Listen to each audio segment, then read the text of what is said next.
Hi, and welcome back. I don't know about you, but for me, the last week is all about finding my rhythm. It was the first week of traditional school at William Woods and online, and it was a lurch of action going from 0 to 60 in no time flat. When should I check online assignments? When should I score those assignments? When should I work on this message? And when should I hang back? All of these things took a little time to disentangle, and it didn't help that I'd fumbled the settings for discussion board 1.3. I'd understand if some of you are still working to find your rhythm. I can give you another day or two to finish up your work. But you don't want to fall too far behind since we've got another big week this week. This week and the next, we get to meet the modernists who are kind of our inauguration to the 20th century. And the change is stark. It kind of reminds me of something that happened to me over Christmas when I was staying at my mom's. I would get up in the morning and start coffee, and then the next thing to do was to grab the newspaper on my mom's doorstep.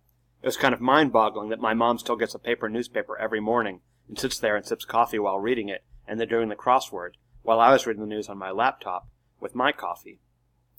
And I used to have a paper route, and it still felt totally weird to me that my mom has one delivered. 2 quick programming notes. First, as part of your work this week, you need to write a short essay. It's called Response Essay 1. To find the topic of that essay, you need to click on the link for that assignment, and you'll find the assignment description inside.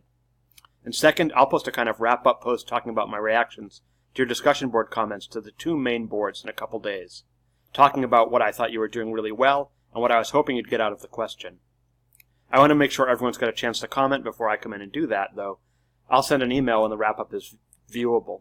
Thanks, and see you again soon.